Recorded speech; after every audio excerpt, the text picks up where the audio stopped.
Hi, hello. How are you? I'm doing all right. How are you, David? Okay, let's get down to Buddhism.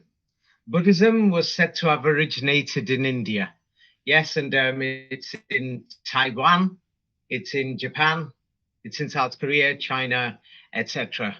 Thailand, Myanmar, etc. Parts of India too. So Hmm. now, when people think of Buddhism, of course, we're in the West. So one of the first things people think of is the Dalai Lama. Yes, Hmm. yes. So the Chinese invaded um, Tibet in the first week of October, 1950. Yes, Hmm. to the border town of Chamdo. And you can, when did they take over this border town? You can read it yourself. By October 19, 1950, 5,000 Tibetan troops surrendered to the PRC. In People are 1951, the Yes, PRC means People Republic of China. yes. So yes, so after that, the road to Tibet was open. Yes. So Hmm. what do you call it? Yes, the road to Tibet was open, and they say at the time, yes, the main ruler or amongst the main rulers with his gang was the Dalai Lama. And so the Dalai Lama, the Chinese overran Tibet after the 19th of October. So what happened? When did his government collapse? And that's it. Goodbye. You can read it. Let's see. Dalai Lama left Dalai Lama. Lhasa on 19th December 1950. You said that the Chinese won on the 19th of October. Are you sure? It says 19 again. That's what it says over here. Yeah, absolutely. Ah, 19th of December, the Dalai Lama fled. Yes. Hmm. And so that's what we are told in history. So what we are told in history is that when the Dalai Lama arrived in India, he came with thousands and thousands of pages of Indian manuscripts. Yes, all manuscripts that the Tibetans learned from India. Yes, Hmm. Hmm. and they say that there was a place called Nalanda University, and they say, oh, the Muslims invaded India and they destroyed Nalanda Library. Yes, and they said there was many monks and things there, and they say 9 million books were burnt or something like this, manuscripts. Yes, Hmm. Hmm. and they say it was one of the greatest libraries in the world, etc. So this sort of history is actually, repeated throughout India. Yes, that's causing a lot of tension, hatred, racism, and things like this. I'm sure you can imagine what it's doing. Yes. Yeah, absolutely. It's causing a lot of violence, Hindu Muslim violence. Let me just show what kinds of things. It's like they say that the Muslims invaded India, and they're teaching it like the Crusades, and things like this. And many Hindus are saying, why have many Indians become Muslims?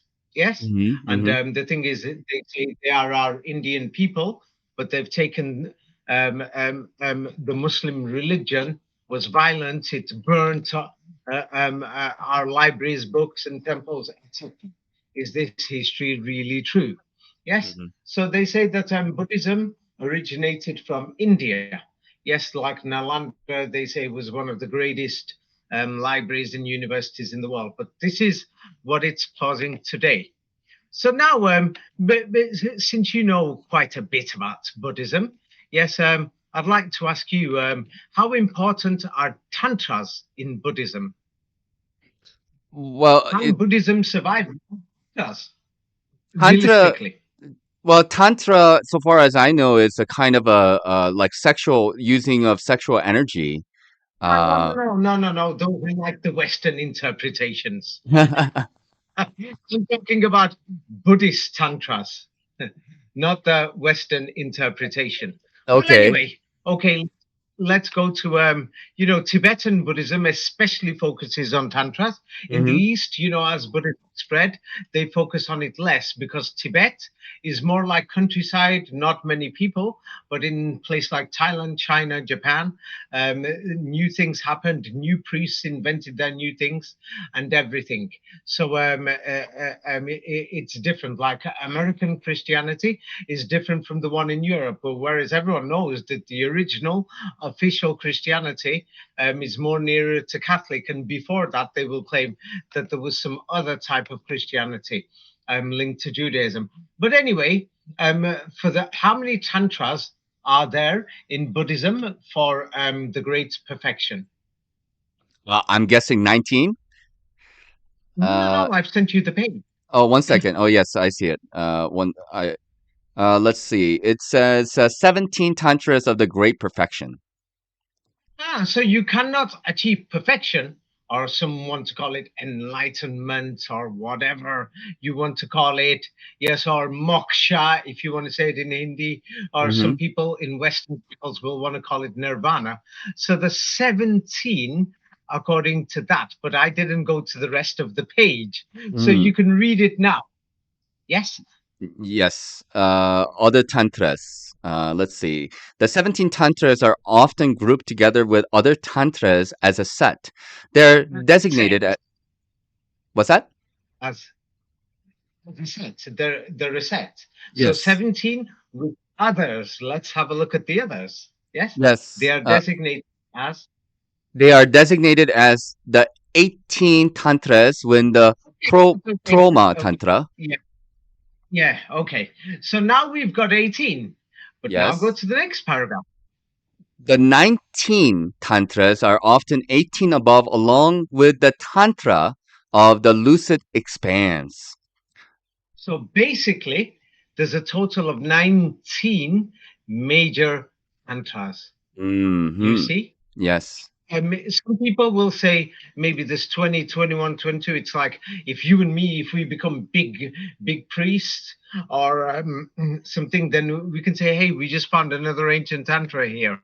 Yes, Hmm. but it's like there's 19. It's like you could read the last sentence basically. Let's see here. Like Makes a total of the Badri is associated with essentially. the Longzhou Barway, and its full name is Tantra of Brahma, son of the luminous expanse of Samantam Badri. That one? Yeah, it's difficult. It's difficult. So anyway, I've sent you a new page, and you could just read Ah, the last yes. sentence of the first paragraph to make it simple. How many Okay. is there altogether? Tantras in Buddhism, Um, especially generally, total of how how many?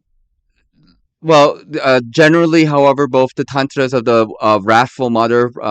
New page. I think you've not received it. Uh, let's see here. I'm sorry. Uh, uh, Last page. It makes a total of. uh, wait a minute. I'm sorry. It makes the total of. Where is it? Why do I not see it? 1 second. I'll send it again. Maybe you've not got it. Just above further reading.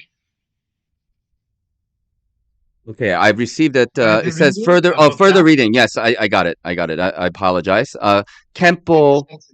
Nagwan Pazang. Right. The Last Doten. sentence is difficult for people to understand this. How many tantras altogether Ah, in yes. Buddhism? Okay, I see it. It says 19 altogether. So Yes, are you sure it says 19 or does it say 17 or 18? no, no. It says making a total of 19 altogether. Ah, I see. So the Dalai Lama ran on the 19th. You Mm-hmm. see? So Yep. now let's go to the Tibetan Buddhist Encyclopedia. Mm-hmm. Yes? Have you received it? I have. That is Yes. from the Tibet. encyclopedia. And I know last time you cut things out, but the thing is, I leave the whole page. Then people can type in the HTTP or World Wide Web and check things themselves. Okay. Yes. Okay. So they are most referred to as the 17 tantras. Yes. Mhm. And depending on the priest, there's 18. Yes. But Mhm. what do you call it? Yes, there's what do you call it? And 19 with Padmakaraza, Alexa, or Long Cell, Barway, Tantra, etc. Mhm. Tantra of the lucid expanse. Mhm. So the thing is, for main Tibetan Buddhism, there is basically 19. Yes. Yep. Don't you find this suspicious? Very suspicious indeed. Yeah. So now, in case people think this is not so important, this is very important. You could read this from the fourth section of the innermost esoteric cycle. Yes. So the Mhm. innermost esoteric cycle of Tibetan Buddhism or Buddhism contains. You could read the rest. Is said to contain. Let's see. This fourth section of this one innermost esoteric is said to contain 17 tantras, although by some counts there are 18 or 19 tantras in this group. Yes. So it's like there is a total or a basic maximum of 19, which Mhm. is I'm going to say totally just ridiculous. It's actually so ridiculous that it's a joke. Mhm. Mhm. Yes, Mhm. it's an actual joke. And then let's have a look at Buddhism itself. Yes, and Yes. you're going to be so surprised by these things. Mhm. Now, what do you call it? Yes, and depends how some people in the West pronounce it because we've got a big Western audience. Vajra, Vajrayana or Vairayana or Tantric Buddhism. Mhm. Yes, and the final goal of Vajrayana or Buddhism, especially that's close to home or close to India, yes, not far away like Japan, is known as what? The union of all apparent dualities. No, no, no. Read the first word. What is this subject? What is the union of all apparent dualities? This is the final goal in Buddhism. What is the word?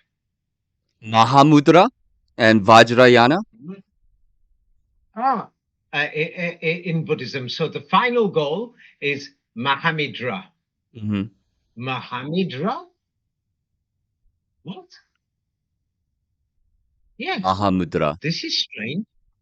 Mahamid Ra. Yes. So the thing is, here we have how to practice Mahamudra. Mhm. What Mhm. does that remind you of? There's many different ways. Some people do exercise and yogas or many other things. So this is very suspicious. Like the thing is that I've got this video here. Yes, here. So you can play it. The final goal of Buddhism is to achieve Mahamudra. That is the enlightenment, or however you wish to say it. But listen carefully. Yeah. Recognizing our true nature. That is the problem, actually. And based on that, ignorant meaning, normally I discuss a lot this in the Joy of Living special. We have 3 courses of Joy of Living special. Level 3, we emphasize about the wisdom. So first, in order to have wisdom, what is the opposite of wisdom? Clinging, fixation mind. Now, when we hear all these things, consciousness, the inner beauty within you, fixing your mind, yes, closing your eyes, you meditate and you concentrate. It doesn't give you any answers. It doesn't do anything. It doesn't mean that something's the truth. People say these kind of things in all these religions. Yes, calmness, reaching the highest state of mind. What is all this? Highest state of consciousness. You can't describe what is highest state or even using different language words to release from samsara. Samsara is a cycle. Where is the proof for any of these things? Is there any proof? Not really. But anyway, let's listen. Lazy and busy, and we really want to jump into the of the fight. Everybody wants action. So don't want to practice too many. Like in Tibetan Buddhism, we can study all these texts 9 to 18 years.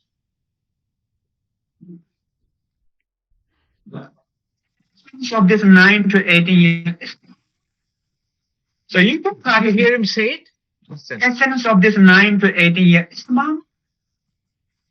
Mahamudra. The way they say it, Mahamudra, we're going to say it, but it's Mahamudra, Muhammad. The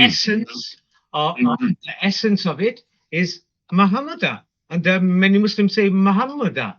It's actually strange that it's this.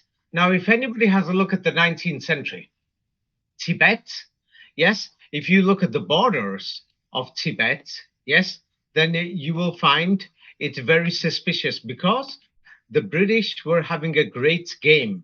It's like to dominate the area. Yes, what do you call it? With the they were having problems with the Muslims, and they claim it was a great game with Russia. Yes, it was called the Great Game of Britain to take over. What do you call it? Central Asia and control the Muslim territories there. Yes. It was known as a Great Game of Britain, Turkestan. Yes, and Tibet is what do you call it? Yes, you know, India, Persia, Turkestan, South Central Asia, basically. Now, if anybody has a look at the borders of Tibet, because they've not actually, many people haven't. I mean, some people have, yes, and many people haven't studied the history of the region. In the south, what you've got is Kashmir in India. You've got Nepal, but Nepal has changed a lot in the last 200 years. And then if you go southeast, you've got Bangladesh, and then you've got Myanmar, and then you've got Yunnan province, Tibet map. And then on the north, you've got what they call East Turkestan, or what they call, you know, Muslim territory. And on the east, they've got more Muslims, the Hui Muslims, and then Sichuan. Yes, do you know this? So it's like Tibet is surrounded by, what do you call it? Yes, more than half Muslims in the area. Yes, and so we don't know what actually was in Tibet or what the system was, but the population was a lot lower before. But if anybody checks the geography, it's like, what do you call it, from Tibet to China, I think the border is only Tibet to, what do you call it, to Bangladesh is like 100 miles. And the population is more higher in Bengal. But anyway, the thing is, what do you call it, there was a great game going on. So the British were paying debts and all these other things to go to that region. But anyway, let's have more look at this Mahamudra and explore Buddhism. Yes, what is this Mahamudra in Buddhism? It says Mahamudra. Yes, Mahamudra literally means great seal or great imprint, and refers to the fact that all phenomena inevitably are stamped by the fact of wisdom and emptiness, inseparable. Mahamudra is a multi-valiant term of great importance in later Indian Buddhism and Tibetan Buddhism. We've got the point. The main thing is, what do you call it, the Great Seal. Yes. So I will explain this. This is very strange. Yes. So the thing is, you could read this from the top. Another form of high-level Tibetan Buddhist practice are the meditations associated with the tradition of Mahamudra, Great Seal, and Do-Chen, Great Perfection. Yeah, you don't need to use an Indian accent. Use a Tibetan one, Mahamudra. Yes. Okay, Mahamudra. It will be in Indian. Mahamudra. Yes, it's because The thing is, Buddhism is more like an East Asian thing. So Mahamudra, yes, Mhm. it's like what you call it? Yes, it's high level Tibetan Buddhism. Mhm. It's high level. It's not Mhm. just small. So let's have a look at this. What this Mahamudra is, or Okay. this Muhammad in English. Yeah. Mhm. So what Mhm. is Muhammad in Buddhism? Again, what does Muhammad mean, or Mahamida, or Great Mahamuda, seal. or Mahamud? The Great Seal. Yes. This is very, very suspicious. Yes. And the thing is, let's have a look. How many times a day do the followers of Muhammad, the Muslims, pray? The Mahamuda, Muhammad? How many times a day do they pray normally? 5 times. Don't they pray 5 times? Yeah, that's suspicious. Yeah. So let's have a look at Tibetan Buddhism. Yes. Mhm. What is the of Mahamida in Buddhism? Let's What see. is it known as? It's the 5 folds. Ah, 5 daily prayers for the Mohammedans. Ah, yes. Ah, that's a little strange. Are you beginning to see the suspiciousness? Yes. Yes. Yes. So now let's go even further. Yes. And what we see is, the Kagyu is very important. Yes. And this is this tradition. You could read it. The Drikung Kagyu in Mahamuda is Uh, the okay, possessing 5 tradition. Jinten Gompo founded the school, and Mahamudra lineage, whose main practice is known as the fivefold Mahamudra, consisting of refuge of bodhicitta. five. Five. Yes, all Yes. these are the things. Bodhicitta, Daiti Yoga, Guru Yoga, etc., etc. Yes, Mm-hmm. the thing is, it's too difficult for the audience. Yes. So the thing is, the Mahamudra, it's like the inner awakening and things like this. It is the great seal. Yes, and Mm-hmm. let's describe it more in because we're using the English language. So here is a Buddhist guide in English. You could read this. The Mahamudra. Let's see, Mahabuddha, the Great Seal or Great Symbol, or Chagchen Tibetan is a method of direct introduction to the nature of mind. Ah. So, to understand this nature of the mind, there is a fivefold path. Yes. Mm-hmm. Mm-hmm. So this is the seal. So now let's have a look at Islam itself. And Mm-hmm. Muhammad is known as the Mahamudra in Islam. What is he known as? Muhammad is the final prophet in Islam, He is known as known as the seal of the prophets. ah, the seal. I see. Isn't that what the Buddhists say? Yep. I thought so. Yep. Okay, so now the thing is, Mahomet, in European, they normally used to say Mahomet or Mehmet. Mm-hmm. Yes, they Mm-hmm. used to say in the 19th century. Look and check online themselves. It's like Maha means great in Sanskrit, and Emet is something else. So now, if we look at Hebrew or in Arabic, they say Ahmed.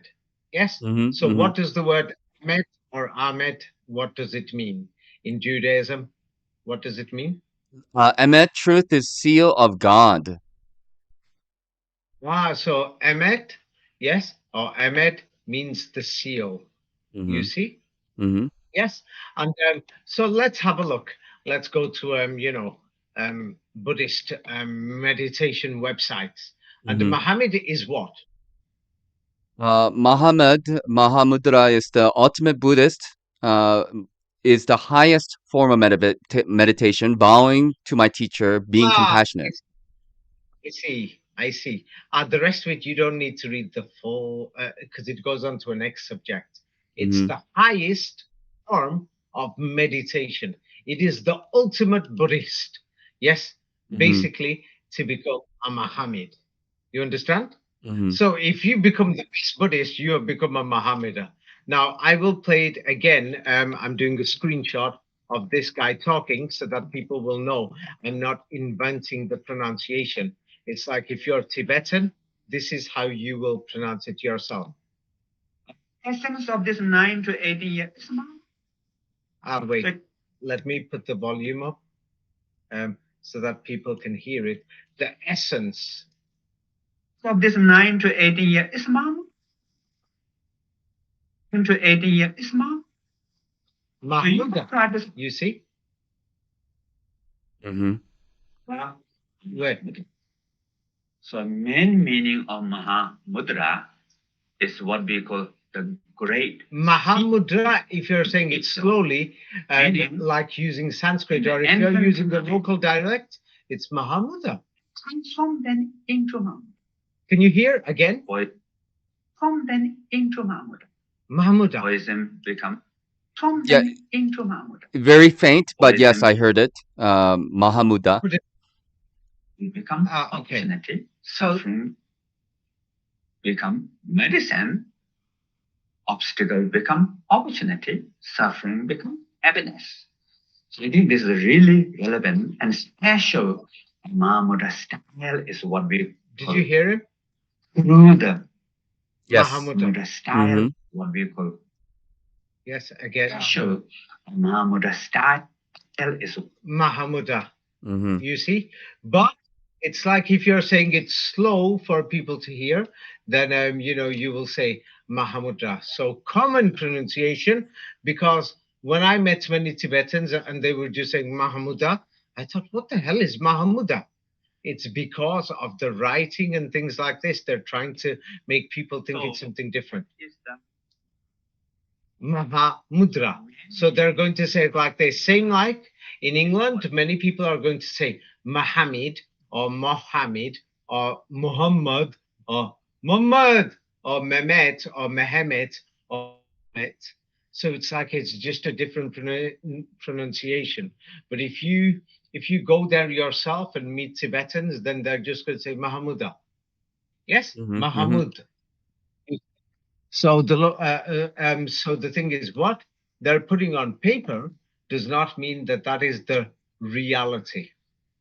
Yes. Mhm. So more into Buddhism. Yes, and what do you call it? Yes. So when I last said Emet, yes. So now in India they call it Amit, or ba in Western languages and in Eastern languages means father. So some people will say Amit Abba means father of Amit. So you could read this of Amitabha. Amitabha is also known in Tibet, Mongolia, and other regions where Tibetan Buddhism is practiced. In the highest Yoga Tantra, the Tibetan Buddhism, Ami, Abba, Amitabha. Yes. Yes. Yeah. So I'm going to open the page to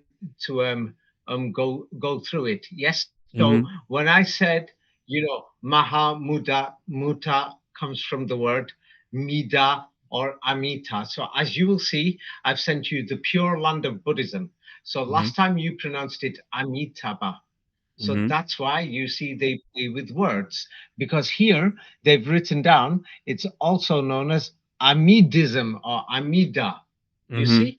So Mhm. Mahamuda, Mahamuta, Mahomet. You see? Because they play around with words. You Mhm. see? Mhm. Yes. Yes. So these things are very important. Yes. Mhm. For people to see. And so now the thing is, what is very important is that when we say Mahamuda, the Quran say here, especially in Japan, by the time you get to Japan, yes, they Mhm. kept the name Amida, it's in green. Have you noticed? Instead of Mahamuda or Mahamita or Amida or Mhm. Amitaba, they call him Amida. Yes. Amida, yes. Hmm? Yes. So now, now when we when I said before in Hebrew, it becomes emet. So now in the Quran, it actually tells you, yes, it says the word Ahmed or Ahmed or Ahmad or Muhammad. Yes, so it's just pronunciation. Like here, I'm telling you some websites, they've written Ahmed, but Ahmad. Yes, Mhm. Ahmad, but I Mhm. pronounce it Ahmed. Yes, Mhm. Mhm. so uh, they write it according to how they wish. But that was the name of Muhammad, and Maha means great or Mhm. mother. Mhm. Yes, Mhm. so Mhm. as you can see, the thing is, it depends which country. If you're in Pakistan, Mhm. they write Ahmed more instead Mhm. of like somewhere else they could write Ahmad. So it's Mhm. just pronunciation. Yes. Mhm. Mhm. So the thing is, so once again, in the Quran, it turned around and says that this Muhammad or Muhammad, yes, he is the seal. Yes. Mhm. So Mhm. in Hebrew, Emet means the truth, also means the seal. And then going back to Tibetan Buddhism, yes, this Mahamud, yes, Mhm. Mahamuda is the great seal. Yes, or the Mhm. great perfection. So this is the height, the summit, the mountain, the top. You could read it, the summit of, The summit of the Buddha's teaching is known as the Great Perfection in the Nyingma school of Tibetan Buddhism as the Great Seal Mahamudra in the Kaigyu school. yes. So the thing is, but they say when they use different names, they say these are one and the same goal. That the goal is Muhammad. Mhm. To achieve the greatest achievement is Muhammad under Mhm. different names. Yeah, each tradition follows a similar path to attain it. Yeah, yeah. So these things are suspicious, and sometimes you will do exercise, yoga, or bowing, and then there's Mahamada meditation, all these other things, and this is the way you can read it yourself. What is Mahamada meditation?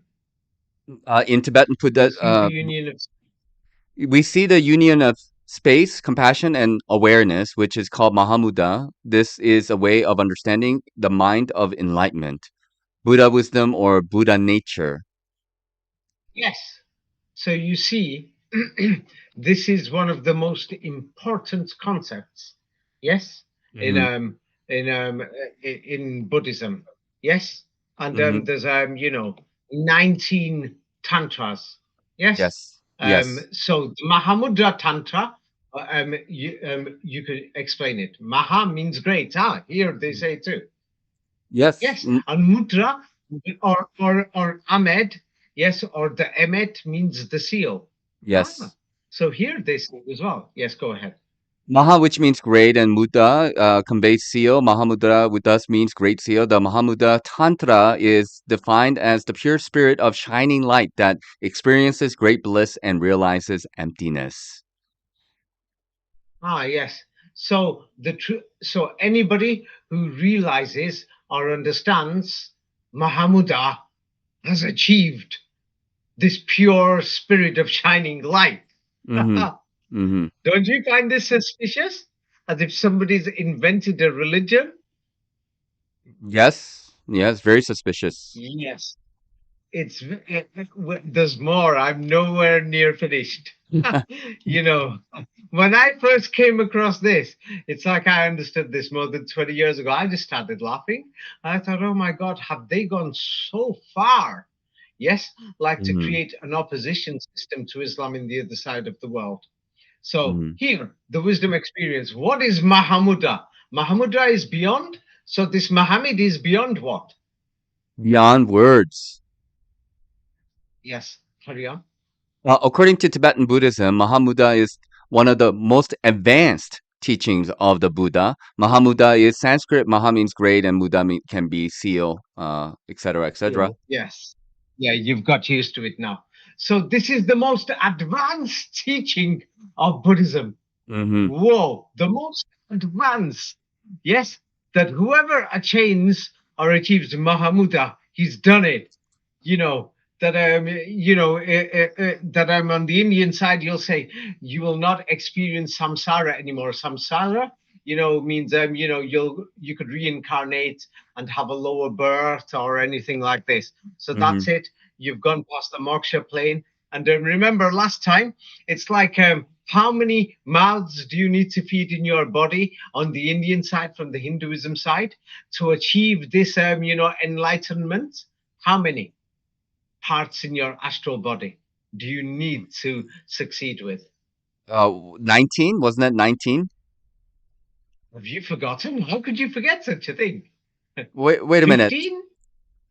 Oh, just today you were saying there were 17 tantras, but last time we were speaking, I'm talking about Hinduism from the Hindu side of the border, because don't forget they say Buddhism came from India. So now, to achieve to go past samsara, let's say I'm using the word samsara for Buddhism, but they use a different word. Yes, because different languages are involved. Yes, yeah, there are 19 tantras, and you have to achieve the Mahamudra.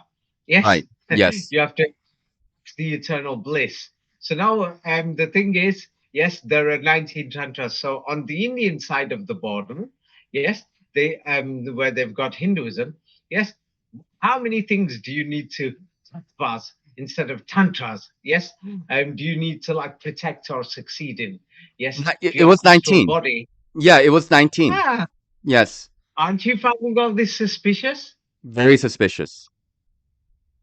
Ah, yes, and nobody even tells you about this, except the Quran says, "Be aware of this 19." It warns you. Now let's look at more about Mahamudra. Mm-hmm. Yes, Mm-hmm. Buddhism. Yes, What is Mahamudra is what? Mahamudra? Study Buddhism. Mahamudra is a body of teachings found in the many of the Tibetan Buddhist schools, which include methods for truly understanding the very nature of our own Our minds. mission in life. Yeah, Mission? of our mission. Yeah, Okay. something like that. Mm-hmm. I'm guessing. So, Mm-hmm. so the thing is, so now let's go back again, because the thing is, just to make sure it's clear, because some people will say I'm making this up. Yes, here Mm-hmm. it will say Mahamudra, but Mm-hmm. that's what it says in the Sanskrit text. But if Mm-hmm. you arrived in Lhasa, or if you're in China, people say Mahamudra. Mm-hmm. I know Mm-hmm. how to say it. I is a Chinese. Is Mahamudra. You Mm-hmm. see, you're trying to tell me how to speak English in China. You come from America. You think you know everything. It's a Mahamuda over here.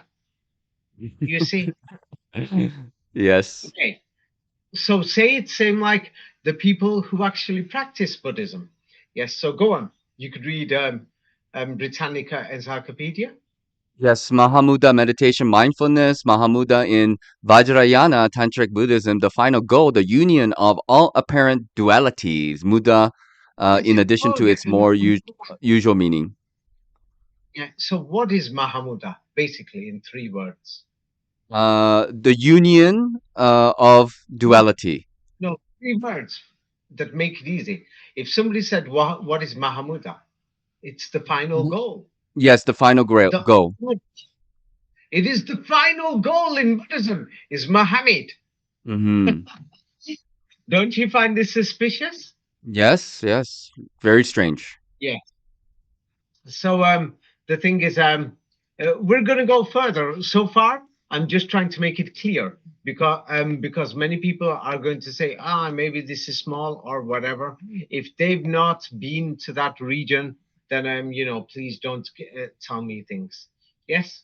Hmm. Yeah. Hmm. So you could read this about mind teachings, how they teach you about mind control so that you can achieve, enlightenment. Yes, go ahead.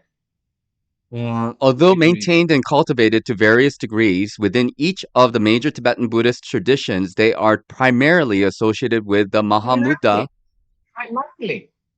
So that means within all the major Tibetan Buddhist traditions, they are primarily what? Associated with the Mahamudra tradition of the Kaigyu and the Dogen, the Chen tradition of Nyingma. And remember what you already read, that the Dzogchen traditions of the Yingma, they are just different words for the Mahamudra. You see, Yes. it's the same thing.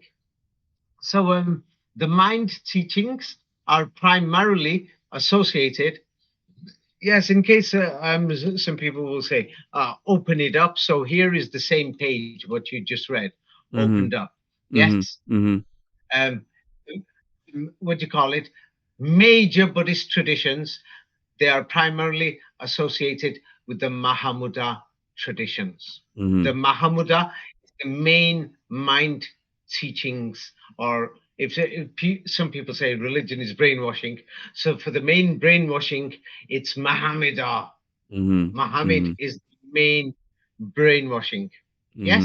Mhm. Mhm. Mhm. So let's have a look through Buddhism. Yes, here they don't say it clearly. Don't worry, I've got others. Yes, there is something, some practices known as Damsik. Yes, in Buddhism, and how many practices are within the Damsiks? 6 session yoga, this one. Yes, And but how many practices? let's see, there's 19 closely bonding practices. Ah, 19. okay. Let's go through this a bit more to understand it properly. Yes. Mhm. So Mhm. these practices, yes, some people call it damsik, others will call it samayas in Sanskrit. Yes. How many of these close bonds are there in Tibetan Buddhism that bond you closely to the five something Buddha whatevers? But how many close bonds are there? In Samayas addition, are there. in addition, there are the 19 close bonds or Yes. samayas in Sanskrit. Ah, so how many is there again? 19. 19. Okay. So let's keep going deeper. Yes. The Mhm. Shambhala Kala Chakra. Yes. So you Yes. could read this. Shambhala Kala Chakra, these are called Shammaya in Sanskrit and Dapsik in Tibetan daily in order to help integrate our life with the 19 practices that create close bonds. Ah, so there's 19 practices which are the close bonds. Yes, Yes. the Samayas or the Sanskrit. I see. Hmm. Yes, which are important every single day. Can you imagine? Yes, Hmm. yes. And so, what is a Kala Chakra? Yes. So now let's have a look at a Kala Chakra. So one, we have 19 tantras. Yes, um, things like this, maximum. So what Hmm. is a Kala Chakra?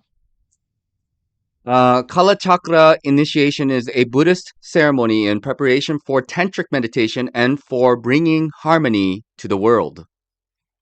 Ah, so how many tantric things did we have before, 19. Simu? So let's investigate this Kala Chakra. Yes, Hmm. initiation. Yes, Hmm. Hmm. the Kala Chakra initiation. Yes, so Hmm. it prepares you for tantric meditation and other things. Yes, Hmm. and so the Kala Chakra. Let's go through it. So let's have a bit more look at this Kala Chakra. Yes, go ahead.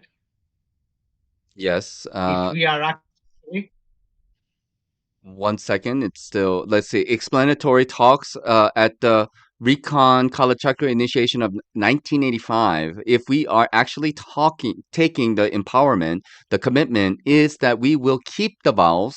In addition, there are the 19 close bonds. ah, okay, they have Kala Chakra initiations, you know, every year I think. So, Mm-hmm. but anyway, so the Dalai Lama does the initiations normally. So the thing is, they take their vows and then they must do the 19 bonds. Mm-hmm. Mm. So let's go through it. So people have their I'm giving basic, simple, whatever. But let's read through this. Yes. Mm-hmm. So yes, here are the commitments of the Kala Chakra initiation Mm-hmm. into Buddhism. Yes. People ask. People ask about the commitments of the Kala Chakra. If we are actually taking the empowerment, the commitment is that we will keep the vows. In addition, there are the 19 close bonds or samayas in Sanskrit, dapsik in Tibetan that bond us closely to the 5 Buddha families individually. Sometimes they are called pledges, also meaning that which makes a connection. One way, So these pledges are yes, promises, yes, close bonds. How many of them is there? 19 close bonds. So, let's call them pledges, promises. So Yes. you have to keep these 19 samayas or these 19 damsik to have the initiation of Kala Chakra. Yes. Mm-hmm. Mm-hmm. So let's have a look at Buddhist yogas. Yes. Mm-hmm. For example, to achieve the Mahamudra. Yes. Mm-hmm. What do you call it? Yes. You can read this very fast. Yeah. I'm sorry, I have not received it. I just got it now. One second. Let me let it load. The practice of the Anuttara Yoga Tantra in the Vajrayana tradition of the Buddhism is characterized by the requirement of empowerment from a qualified guru, usually a lama, use of ritual techniques, and the practice of various meditative and subtle body yogas. The uh, affect personal transformation and to attain enlightenment. Ah, enlightenment is basically to achieve Mahamudra. Yes. Yes. And Yes. for the tantras, there's 19 of them. Mm-hmm. Yes. Mm-hmm. So things like this. Yes. So let's have a look at you know um wait, let's go a bit more into the suspicious color chakra. I was going to go on to the next thing, but I forgot. So for example, who is it that gives the color chakra initiation? It's His Holiness the Dalai Lama. He gives it. Yes. Yes. So for example, when he gave his 34th color chakra initiation in 2017, how many languages did they give? Do Well, it into? it was translated into 19 languages simultaneously. Okay. So the Kala Chakra initiation, you could go through it again. How many promises do you make? 19 promises. Ah, and uh, and there's how many practices? 19 practices. Yes. So the thing is, it's very suspicious. These things. So let's go on to the next bit. Yes. So let's study some of the Buddha teachings himself. Mm-hmm. Yes. Mm-hmm. Like for example, here is from the initiation. They get initiated directly by the Dalai Lama. So the Mm-hmm. Kala Chakra initiation is very important. Mm-hmm. Yes. Mm-hmm. So this is from the Kala Chakra network. Mm-hmm. Yes. So Mm-hmm. you could read it. English resource, the 19 uncommon samayas of the 6 Buddha groups according to Kala Chakra, excerpt from Kala Chakra Rite of Initiation. Yes. So they all have these 19 samayas. Yes. You see, these Mm-hmm. 19 pledges, just in case people are thinking it's not 19. So you can check everywhere, is the Kala Chakra Tantra, the Mm-hmm. 19 pledges relating to the 5. Mm-hmm. Yes. And once Yes. again, 5, the Muslims pray 5 times a day. So the Dalai Lama, he does the initiation. It's Mm-hmm. almost like, when you have the initiation in Masonry or the initiation into the Catholic Church. Mm-hmm. How old was the Dalai Lama when he gave his first initiation? The Dalai Lama first gave his initiation in 1954 when he was 19. Ah, I see. And oh, he left Lhasa on which date? You know, when the Chinese invaded, he had to run away. It was Which the date did 19th. he go? And on which date did the Chinese have victory and when they crossed the border so that they could take over the whole of Tibet? It was the 19th. 19th or 15th, did you say? No, it's the 19th. Ah, aren't you beginning to see there's something suspicious going on here? Yes, Yes. very much. So, so the thing is, and they say they use different words, but it's to achieve the same thing. So the Hmm. Kala Chakra initiation, where there is 19, yes, Hmm. is the practice. Practice is the Buddhist means of achieving bodhicitta, which is also the Mahamudra with up and down levels, etc. Or it's also the Shunyata, or basically it means that you've become Buddha yourself. Hmm. Yes, Hmm. Hmm. so that's what it is. Yes, so that's what the chakra thing is. So the thing is Samaya and Damsik basically mean promise. So Hmm. or pledges. So here it is. Yes, just in case some people say I made it up, I just found it. So because before I said it means promise also, so you could read it. Yeah. Yes. The Tibetan word samaya in Sanskrit means close bond. Sometimes people translate it as a holy word or promise. Yes. Basically, it's a promise. When you say close bond, it's like it's a blood bond, like Hmm. a bond from your house that you've made a promise. You Hmm. see? Hmm. So the thing is, when many people went from Europe to study these things with the Theosophy Society and other things, they used to call it the secret essence of Hmm. Buddhism. Hmm. And how many is there altogether? The Sais were called the secret essence of success, the secret. How many is Hmm. there altogether? According to the secret essence, there are 5 root samayas, 10 branch samayas, and 4 great samayas, 19 altogether. So the secret essence is which number? 19.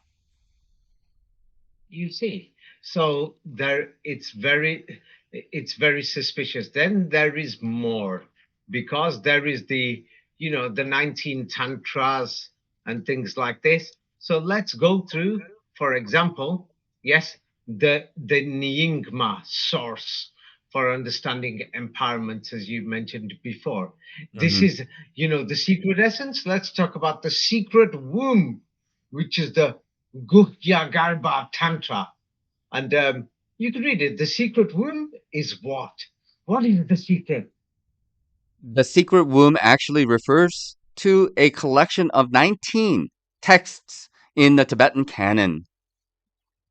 Wait a minute. Are you sure? I thought you said 19 for everything else. Yes, You're trying to tell me not only is the secret essence Samaya 19, but the secret womb, the Guhya Tantra, is also 19? Is this what you're saying? yes, sir. Don't you find this suspicious now?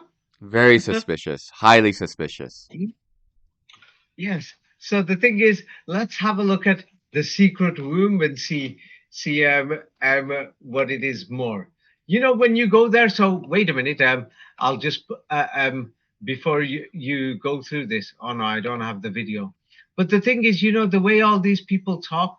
Ah, you have to look at yourself. You're deep in a self, and then when you realize the spirits within your soul, one person will say. Then another person will say, you have to understand your deep inner conscious. And then when you understand the soul within your spirit, would you say, the other guy said the spirit within your soul. That sounds, it's just an opinion. It's just garbage. You could go on forever. Or the soul within your spirit, or your left brain and your right brain, your female side or your male side, the dark side and the light. All these things are just garbage. Mm-hmm. It's Mm-hmm. just garbage. If you want to be a good person, go and do some good things, to turn around and say, I've done it. Because all these people in the East, they're turning around as if to say, you've got to achieve going out of your body or dying.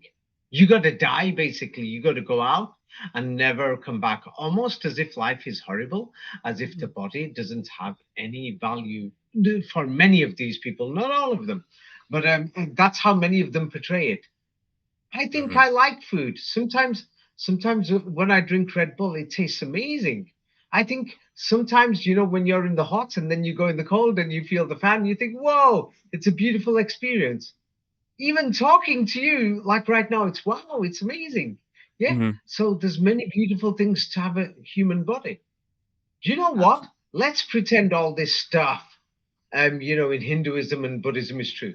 If I was just a spirit just flying around, I'll say, I wish I had a body. Then I can touch, I can feel, I can sense, I could do these things. Mm-hmm. Without the human body, I can't do these things. Mm-hmm. You Mm-hmm. see? Mm-hmm. Did you ever think about these things? Yes. Yes. Many people who come towards Hinduism and Buddhism and all these other things don't even realize these things. Yes, Mm-hmm. that the thing is they're going away. But anyway, this one, what do you call it? Yes, you could read it. So you could read it. This secret womb or the 19 texts, the secret 19. What is this secret 19 texts? Yeah, Uh, Tibetan yeah, interpreter. Tibetan interpreters generally see the secret womb tantra as a guide to the Buddhist practice of Maha Yoga, also termed deity yoga, a tantric method of realizing the true nature of reality and attaining Buddhahood. Wow. So to attain Buddhahood, I need Mahamudra and I need Mm-hmm. 19 tantras. And Mm-hmm. then the guide for the Buddhist practice of Mahayoga, the secret womb or the secret essence. How many texts is there that I have to 19 understand texts. Yeah. to achieve the secret womb? 19? 19. Yes. Ah, aren't you beginning to see all this is just pathetically suspicious? Yes, yes. It's just Amazing. totally suspicious if people, it's not a maybe. I could see somebody's invented all these things of, oh, No, you it's need the amazing. Muhammad, yeah, you need the Muhammad. Here is if Yeah. anybody wants to read the full page. I've sent it to you. Yes, Mm-hmm. this secret room, and then the secret room is just 19. Mm-hmm. It just Mm-hmm. sounds ridiculous. But if you went somewhere like Japan, instead of secret room, yes, Mm-hmm. many people who've done research into Japan, but now Buddhism is dying, and they say it was there before. How many visualizations do they have? um, in Japan for Sotoric or the secret Buddhism, for the secret practitioner. How many What? visualizations? Well, it says 19 visualizations. Ah. So if you're in Japan, instead of the 19 tantras, you have 19 visualizations. So it Yes. depends where you are. Yes, which Mm-hmm. side of the world you are in. Yes. Mm-hmm. So the thing is, there is there is for example, there is Padma Sambhava. Yes. Mm-hmm. Mm-hmm. Um, Mm-hmm. what do you call it? So let's have a look at I'll go through this next time because it's too long. Yes, Mm-hmm. about the if we ever have time, people can study it. The secrets of Buddhist meditation, and one of the most important contemplation is when meditation is complete. Buddha himself said to Ananda, is called what? It's called contemplation number. This one. Let's see. Yes. Buddha's Contemplation number one. number Number 19. one. Number Oh, 19. we'll do that next time because I can't find the same page. There's other Mm-hmm. contemplations, but Here is Buddha is making a prediction, and people say it came true.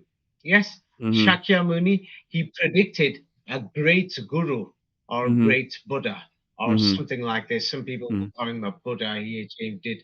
Guru Padma Sambhava. He Mm-hmm. said he's going to come. So here you Yes. could read it. Who is that? Start from there. Buddha Shakyamuni actually predicted Guru Padma Sambhava's appearance. 19 different sutras and tantras contain clear predictions of his arrival. How many? 19. Wow. You said maybe before.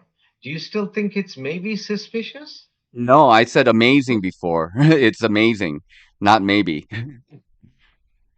It's amazingly suspicious, you mean? Yes. Yes?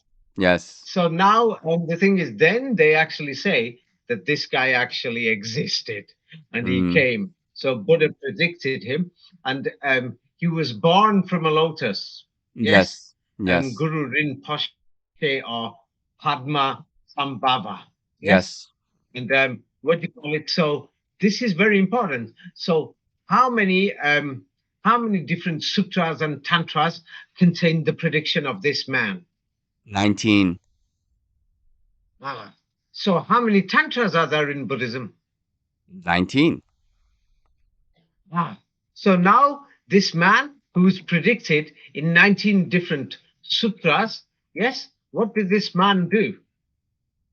Padmasambhava was a legendary Indian Buddhist mystic who introduced Tantric Buddhism to Tibet. Ah, so he introduced it. And Yes. how many tantric things do we have, tantras? 19. And this Padmasambhava was predicted in how many sutras? 19. Yeah. Aren't you finding any of this suspicious yet? Yes. Yes, So very now clearly let's suspicious. go. Yes. So now let's go to India. And Hmm. Kagyu Buddhism, we mentioned it before. And one of the most important places for the Dalai Lama is in Bihar. Yes, the Mm. Kagyu Monlam Pavilion, Bogaya in Bihar. Yes, so if anybody wants to go there, because the Dalai Lama, he's left China now. So now they're mainly in India. Yes. So the thing is, because in China, they had to run. So the Vajra seat is the place where the seats for Buddha's enlightenment. What do we see surrounding there at the Uh, Kagyu pavilion? let's see. The first step towards ordination for Tibetan, 19 nuns sit near the Vajra seat. Ah, so I see. How many nuns are sitting near the Vajra seat? Once again. 19 nuns. And if some people think that that is not suspicious, yes, I will show. Oh, by the way, before when I played that video, yes, and Hmm. I had the voice. Let me Hmm. show you. It was the voice of this monk himself. Um, Hmm. oh, I've lost it. I forget it. But let me just show you the Kagyu Pavilion because this is very important because many people don't know this thing. So I'm just opening it. The Kagyu Pavilion, it's famous around the world. Yes, Hmm. and what you will see is surrounding the Buddha there. They put 19 nuns are sitting there. Hmm. Yes. Hmm. So I'm not sure where the 19 nuns exactly are. Let me just find it. Uh, oh, I think that's supposed to be the nuns. Well, it says the nuns there. Wait a Hmm. minute. Let me just see. Yes. Um, and well, there's 19 nuns sitting there, which is totally and absolutely normal now. It's not suspicious anymore. It's becoming totally normal. Yes. So the Hmm. Kagyu Monlam, let me just show people can find it in Bihar, in India. So the thing is, yeah, and it's one of the most sacred sites for Buddhists, and Mhm. they have an annual international festival and things like that there. Yes. Mhm. Mhm. So the thing is, just in case, what do you call it? Yes.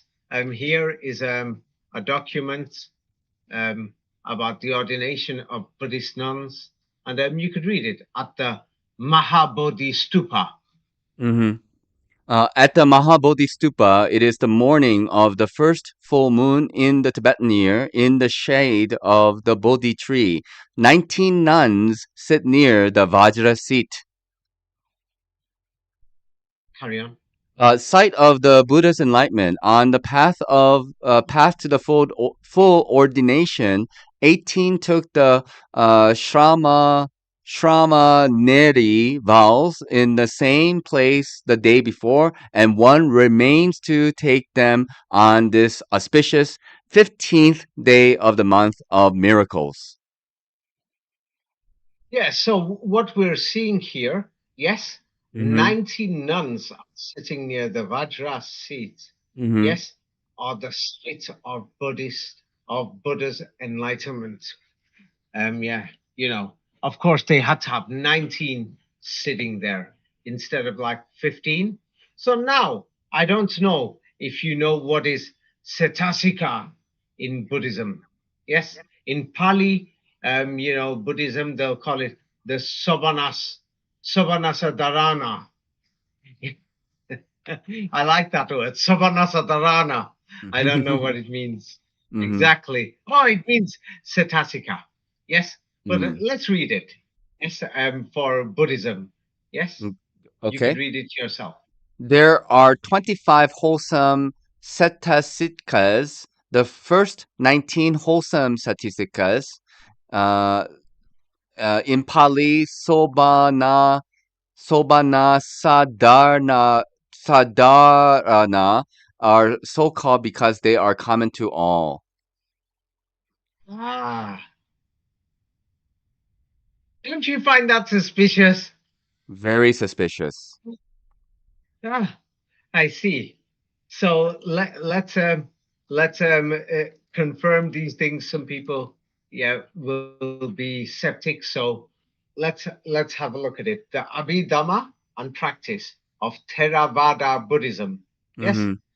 Or Theravada Buddhism or Theravada. Yes, Mm-hmm. you can Yes. read it. Next are the 19 beautiful satasikas, so called because they are common to all morally beautiful moments of consciousness. Ah, so in Buddhism, especially in the Theravada, yes, Mm-hmm. there are 19 beautiful Setasikas or Savana Sadharanas. Ah, Mm-hmm. and they are so called because they are common to all morally beautiful moments of consciousness. What does this mean? It means that people who have morally beautiful moments of consciousness, yes, they have 19 beautiful Setasikas. You see? So, right now, if we're having a morally beautiful moment of consciousness right now in our communication, it means we have 19 beautiful satasikas right now. You Mm-hmm. see? Mm-hmm. Don't you find that suspicious? Very suspicious. Isn't this becoming a bit of a joke? Yes. Yes. Yes. Now I will give you an example. Like here, the things are people don't notice these. They show you pictures, Buddhist meditation, people from all over the world, and they show what do you call it? Yes, this thing. Let me enlarge the writing so that Mm-hmm. you could read it a bit faster. Mm-hmm. Yes, but Mm-hmm. these are the kind of things. It's because many people are interested in the Far East. This is the kind of thing that they're actually saying. So you could read it. Yes. Yes. Perfection. Perfection in Perfection in perfection in equanimity. The Pali word upeka means impartiality or equanimity. In the Buddhist literature, another Pali word for equanimity is tatra majahatata, meaning being in the middle, one of the 19 universal beautiful mental factors. Sobanasa dharana setta Setasitka mentioned in the Buddha's higher teaching, Adidhamma, while practicing the perfection of equanimity, one remains impartial and unaffected by one's experiences, not developing desire and craving for friendly people and pleasurable experiences, or dislike and aversion for unfriendly people and unpleasant experiences. Ah, so there's many people, it doesn't matter if it's a new age thinking, it doesn't matter who. Many people make videos like this saying, you don't want to develop desire, you don't want to be craving for pleasurable experiences, you don't want to have dislike or aversion. It's all within you, it's all inside you, it's all pre-programmed. Come on. People go crazy and crazy. You'll end up going crazy. That's why many people are crazy. Mm-hmm. It's like the thing is when you read these things, you know, 19 universal beautiful mental factors mentioned in Buddha's higher teaching. Mm-hmm. Let's make that clear. In Abhidhamma, yes, there are 19 universal beautiful mental factors called the Sobanasa Dharana Cetasika. Mm-hmm. Isn't this just total joke? I call this a total joke. That if anybody's read all my books and everything, that the thing is, it's the people who are in power who invented this new world system, who invented Buddhism. There is no doubt about it to me. Mm-hmm. I Mm-hmm. don't doubt it for 1 minute. Yes. Mm-hmm. Here, just in case people, this is from Myanmar, so it doesn't matter it's which country, because they have slight differences for the Setasikas. Yeah, they call it here different words.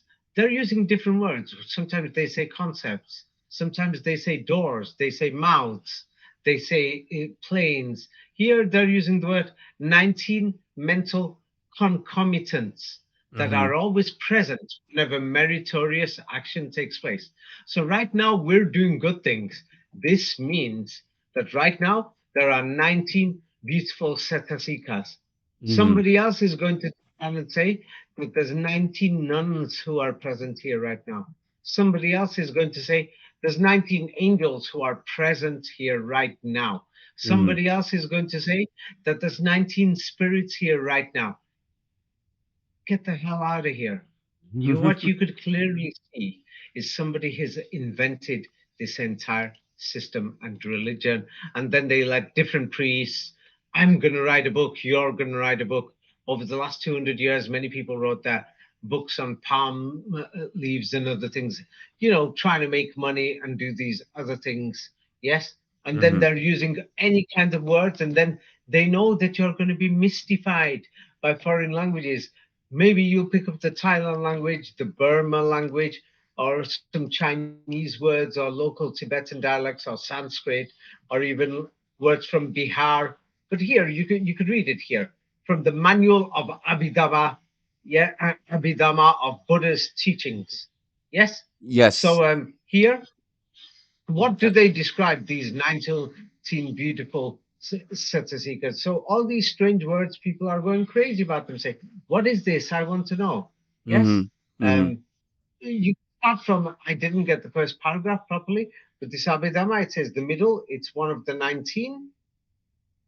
Well, like Amhua is not mentioned amongst the 19 beautiful Satisikas. Before that, Be, paragraph 50.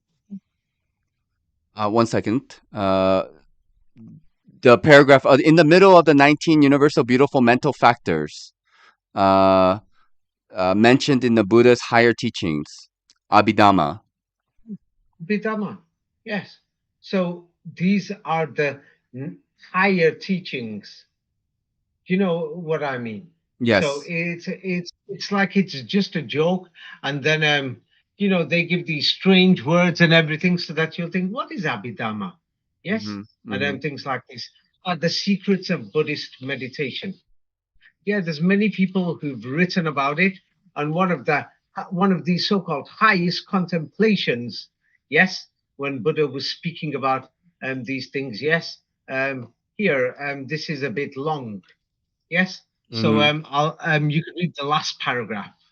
Yes. The Buddha said to Ananda, when this meditation is complete, it is called contemplation number 19, the samadhi of the contemplation of the Buddha. It is also called the method of consecration. Uh, Consecration. cons- con- Yes. So the samadhi. consecration. Yes. Yeah. Yeah. Consecration. So the method of consecration is contemplation number 19. Yes. Yes. Yes. Yes. So these to consecrate, these things. So the truth is, I think it's an absolute bloody joke.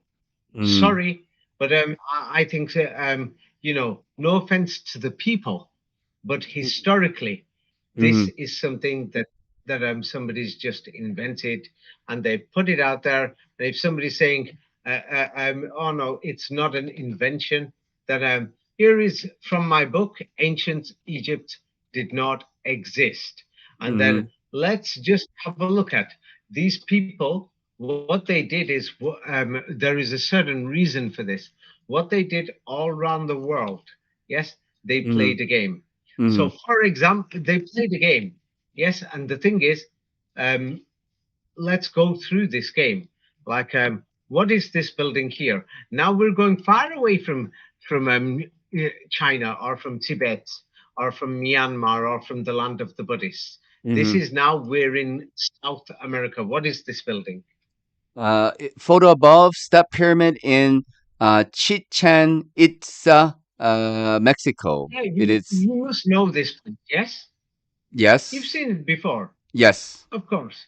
But yes. so now the strange thing is, yeah, many people are going to say, it was buried.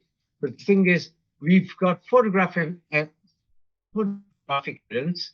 Yeah, this place did not exist in the Mm-hmm, 1860s. Somebody's going to say, what's this got to do with Buddhism? It's explained in my book, Ancient Egypt is not ancient. Yes. mm-hmm, mm-hmm, So the place wasn't there. So some people will say, oh, they probably dug the place out. Well, I mm-hmm, got word for you guys. Holstein, there's still photographs they're available that they built the place. They built the place. You see them bringing the bricks and putting the bricks on top of there. There was like part of some mining remains from some mining building, but they're mm-hmm, building it there. Yes. mm-hmm, And if mm-hmm, somebody's going to say they're not building it, or they're going to tell us the ancient Mayans built it, oh no, here are the ancient Mayans, yes, working for the British, the French, the Europeans, the Americans, and the Germans. And can you mm-hmm, see on top of the mountain, they're putting these outside bricks, the mountains underneath it. Can you mm-hmm. see it? Yes, Can you see it, or you cannot? Yes? yes, yes. Yes. So they built this place. And you will say, what does this have to do with Buddhism? Yes. Mm-hmm, In the mm-hmm, 19 tantras. Yes. And the 19 beautiful things. So let's look at Chichen Itza. Yes. mm-hmm, What mm-hmm. do we know about Chichen Itza, this pyramid? You could read the paragraph that's typed out at the bottom. One of the most important facts about the Chichen Itza pyramid is that it is constructed to face approximately 19 degrees east from north. Ah, they didn't want to do it 20 degrees east or 18 degrees east from north, but they made sure it's 19 degrees east from north. Mm-hmm, You see? mm-hmm, So that's one thing that they did. That's the first thing. So now they're always going to tell us, oh, the Mayans have got some great history. They've got a calendar. Let's see about the Mayan calendar. They say it's equal to the actual solar year, the Mayan year. But mm-hmm. what problem did the historians find with the Mayan calendar? You could read the bottom paragraph. Yes, many historians have said that the Mayan calendar had a 19-minute margin of error. Ah, so these Mayans, let's have a look at these people. Yes? Yeah? These ancient Mayans. Now we're at the other side of the world. Yes? And then we've got these people, yes, who are the so-called ancient Mayans who built this pyramid, and I can find photographs that they didn't build it. So that's the first lie, yes, which is totally clear, yeah, and they've just totally built it, yes. So now Mhm. these people, they build the pyramid 19 degrees east from north, yes. Then these people have a precise calendar. Look at what these people look like. This is what they're telling us what these Mayans looked like. Yes, Mhm. that they Mhm. were half naked running around. And then these people made a calendar. Oh, and how many minutes of error does this calendar have? 19 minutes of error. 19 minutes of error. So now let's go through this Mayan civilization. I'm sending you the first page. This is from my book, Ancient Mhm. Egypt is not ancient. Yes. Mhm. So Mhm. people, if they wanted to read the book, I'm not going to read 200 pages of a book here. Yes. Mhm. And if some people are going to say, oh, what does he talk about his books? Everything is from my books. What I'm talking about, it's about my books. And some Mhm. people will say he copied them from a blog. Which blog is telling you all this stuff? Yeah, go and prove your craft. Mhm. Yes, Mhm. yeah. Yep. So the thing is, yeah, I'm going to say it's crap because some people said I copied 20, 30 pages of a blog. Yeah, sure, thousands of pages in my books. But anyway, you could read this out. Yes, I'm going to stop you after basically each sentence. Yeah, go ahead. The historians have said that the Mayan calendar had 19 months. The 19th month was considered What? What? 19th month. Are you sure it says 19? I'm getting sick of this. Maybe you're lying to me. Mm. Maybe it says 11 there, or 12 or 10. Says 19th No, month. it says 19. So now the Mayan calendar has 19 months. And what do they tell us about this number 19? This is what they're telling you. They know that you can't check this history.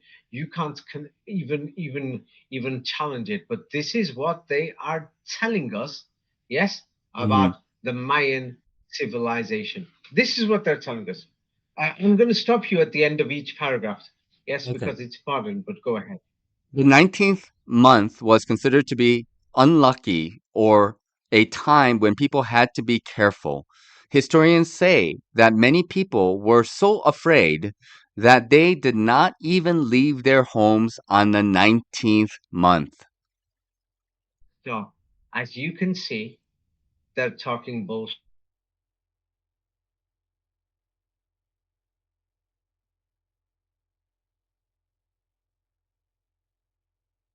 Hello? You see, but many Yes. people haven't noticed the connection. Now, the thing is, Um, there is a David. reason why they're using, yes, this number 19, which is in another book of mine. I'm not going to read out 200 pages of this book.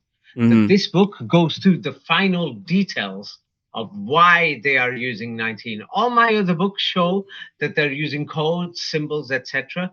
This book explains. Yes.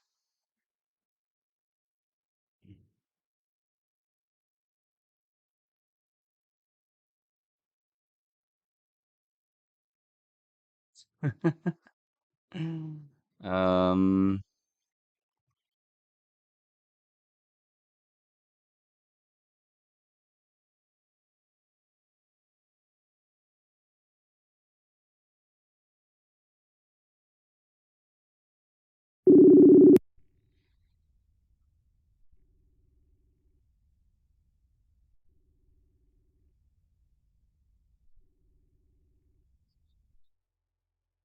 Ah, hello? Hello, are you back with us? Yeah, keep this on the recording because I keep saying yes, yes. It's because the call cuts out when I talk to you or with Yeah. Raphael and things like this. So many Y- people say, why do you keep saying yes, yes? Yeah, don't know who yes. these dogs are. Yeah, but they're trying Mhm. to say I'm trying to brainwash people. It's because sometimes I can't hear you and you can't hear me because we're actually recording from a Facebook call. So, Yes. and sometimes it's like I am talking over you or you are talking over me, because the truth is, I actually can't hear you or you actually can't hear me. Yeah, I just Yes. thought I'd tell the dogs that, and they're going to say, why am I calling them a dog? Because they didn't turn around and just write, why did he say yes, yes, or he's trying to brainwash people, or he's trying to force somebody to say yes. No, it's because I don't know if you heard me, and I don't want to repeat it. Like right now, I don't know when this call cut out. What was the last thing that you heard? Well, you're talking about the Mayans and the 19th month and Bolstein in regards to this 19. Something like that. But Yeah. anyway, as you can see, there is something wrong by now. Can you Yes, see it or can you not? for Yes, sure. and Yes. you've read many of my books. Have you Yes. noticed that they're actually using this as a code with other Yes. numbers as well? And all this has got to do with the Kabbalah. Yes, Mhm. for example, explain the Kabbalah. The Kabbalah, many people know, is based on a cube. Yes, and many people are talking about this, but they don't understand it. So Mhm. that's why they will say that in Masonry they've got a cube. The Mhm. Muslims, the Kabbalah, that there is a building shaped like a cube. The Jewish people wear a cube on their head. Yes, Mhm. but many Mhm. people are, of course, telling a lot of misinformation and lies. So the thing is, there is other numbers too, and it's like it's based on a cube that's on a 19. And Mhm. this cube is based on other mathematics. And I've explained this in my book more clearly. Yes, Mhm. I've explained the details of the 19 in the book Secrets of Kabbalah. It's 200 pages, so it's very long, so I'm not going to read out the full book here. Yes, Mhm. but Mhm. it's Kabbalah code, and there's reasons for it. And of course, yes, the thing is, nobody in the world warns you about this number 19. I'm sure you've heard that from me before. Yes, Mhm. Mhm. nobody tells you, hey, watch out. Yes, Mhm. about this number 19. Nobody in the world. Yes, and it's like, Yes. I'm sure you never heard of it until you came probably across my work, or even Muslims. I know many people don't want to hear it because many people don't like Muslims, yeah, which I am aware of. But Mhm. nobody in the world, yes, warned people about the number 19. Nobody. I Mhm. actually came across this. I'm very lucky when I was young. Yeah, these Muslim people, I met them in high school. Yes, and the thing is, the Arabic Quran, for some reason, warns you about the number 19. Mhm. And it Mhm. tells you that it's something to do with it's a trial and a test for people who don't believe. So, Mhm. and from this number, or something to do with this number, they will know what the truth is. And yes, and then Mhm. it tells you it's one of the greatest warnings to mankind. Mhm. Now, I'm not here to preach a religion or anything to do with that, to do with the religion, but I find it suspicious. Mhm. I find it suspicious, but not just there. It's like, for example, in I've got another book called Ancient Greece, and in this Ancient Greece book, I show the fake history of the moon landings. Never mind the ancient Mayans. Somebody's going to say, the Mayans are ancient. It's not. The pyramids are new. You can see it, and they'll say, maybe these Buddhism is an ancient thing. Yes, but in my book, ancient Greece did not exist. I go through the history of Neil Armstrong. Yes, Mhm. and Mhm. he allegedly went to the moon. Yes, and Right. so what we find about Neil Armstrong, have you read this book? Yes. Yes, I have. No, you've read it, then you know that it's totally suspicious that we're going to find this in the 1960s. Now, you could read this yourself.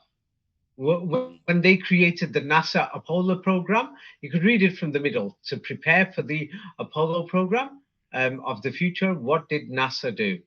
NASA recruited 19 pilot astronauts for the new Apollo program. According to historians, Neil Armstrong was the first man to walk on the moon. He was an American man from the 21. United States. Yeah, 21. Yes. So the thing is, they chose 19 astronauts. Yes. Yes.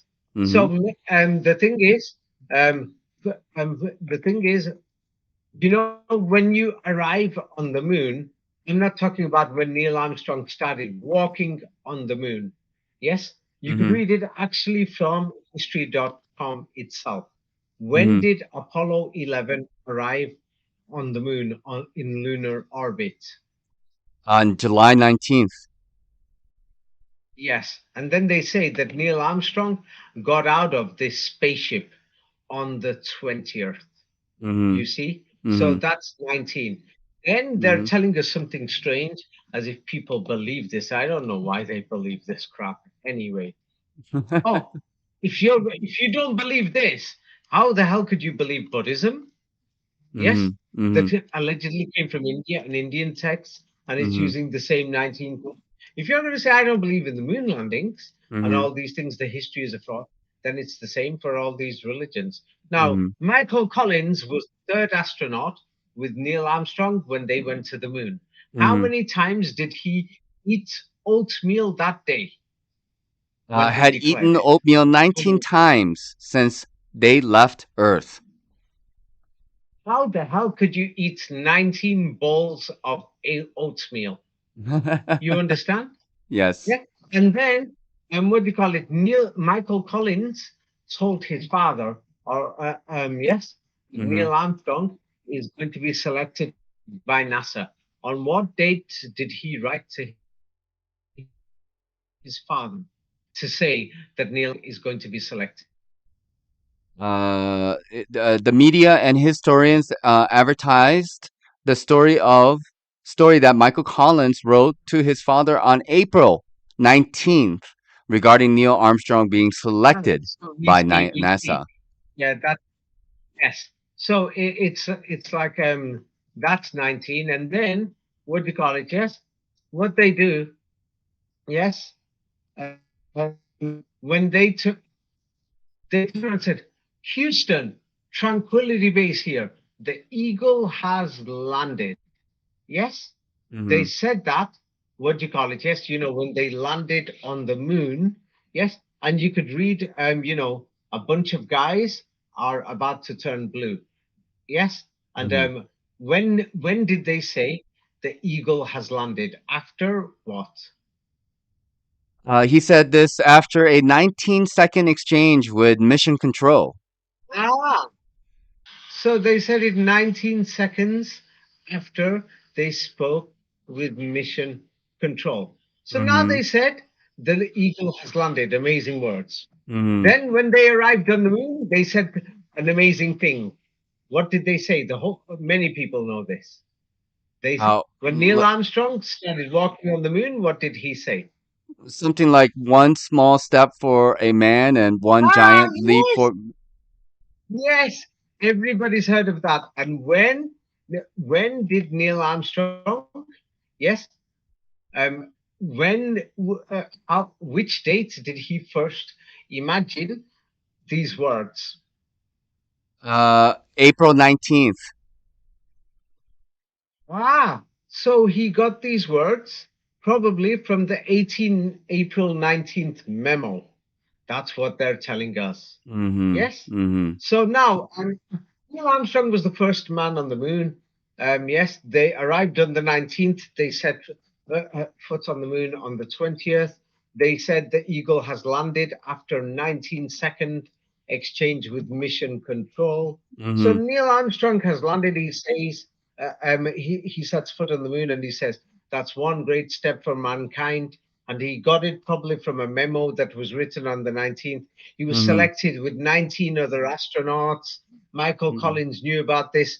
With he told his father on the 19th, and he ate oatmeal 19 times. Yes. Yes, So now yes. Buzz Aldrin was the second man on the moon.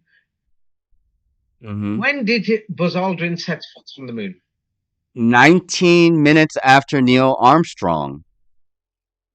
Ah, I see. So it's like I stand on the moon and you can join me 19 minutes later. You Mhm. Mhm. see? Yes. And so Yes. President Nixon, yes, Mhm. has a telephone call. Yes. Yes. When they're Mm. behind the moon and there's no wireless or anything. Yes. And they're saying, and people are saying, why do we need cell towers every few miles if President Nixon could call the moon on in 1969? So you could Yes. read it on what? Yeah, On July on 19, after Apollo 11 had flown behind the moon out of contact with President Nixon spoke by telephone link with the astronauts. Amazing. mm, mm. So now it's like when we look at this, yes, we went to the other side of the world. We went to the Mayans, and they've disappeared. And then we saw the Buddhists on this side, and they allegedly got it from India. I've only shown you a little bit about Buddhism. There is so much more, believe me. Mhm. Believe me, Mhm. there's so much more. It's like I'll have to write a book about it one day if I ever get the time. It's like what I've just told about NASA. Yeah, Mhm. this is in my book. Ancient Greece did not exist.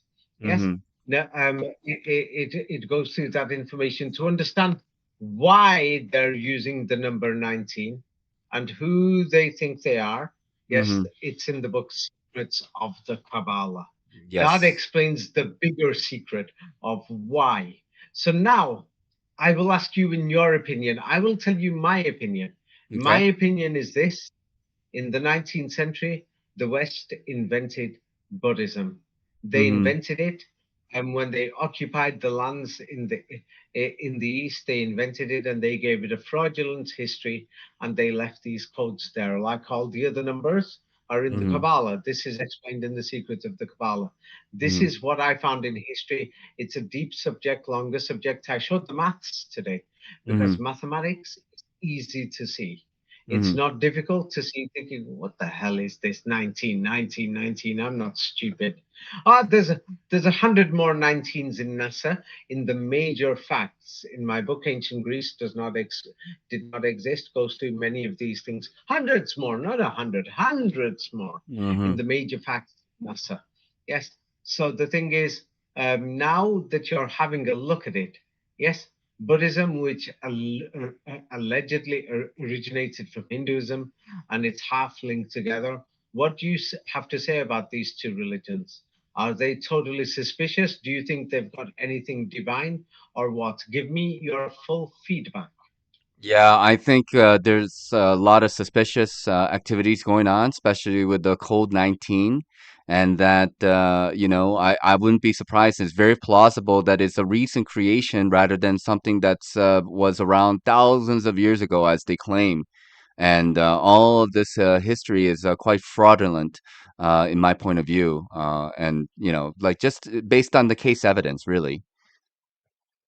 Yes, I've just shown a little, but don't forget we did the last video, and I've given many examples. With Hmm. Andreas, I did many videos, and with Raphael and with other people, and I've written thousands of pages of books to Hmm. show that the world's history is a total lie. Hmm. And uh, and the truth is, nobody is telling us about this. Actually, that world history is a lie. There's a strange book called the Quran, which nobody likes. It's telling you, oh God, go out there. It's all a total joke. Oh, it's a lie. It's telling you that they invented these things. They wrote them with their own hands, and they're telling you they're divine texts or it's from God. The Quran actually says this. Nobody else says it. In that such of a degree that it's like totally at war with the rest of them. It's like that book has declared a war. That's why all over the world, and millions of people don't like it because it's basically saying that all these other systems and histories are just total garbage and total lies. Yes, Hmm. if I Hmm. was a Tibetan Buddhist, I would see the Quran and Islam as a threat. Yes, Hmm. Hmm. because it declares these things. It actually declares these things. If I'm living in in China, then I would say, oh my God, it's a threat, because it is never going to accept Buddhism. Mhm. Mhm. Never.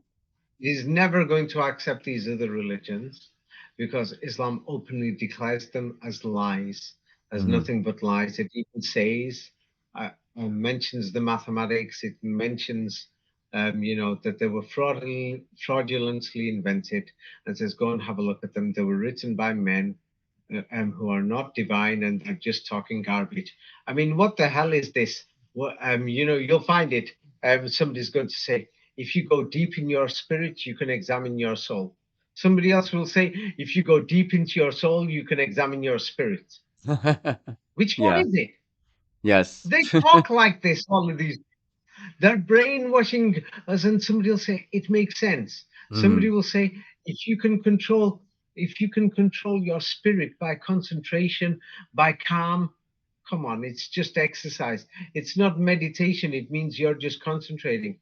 Mhm. You could concentrate on, you know what? You can pick up an empty glass bottle and Mhm. and just meditate on that Mhm. instead of a Hindu or a Buddhist statue. Am I right? And Yes. you'll feel calm. Yes, Yes.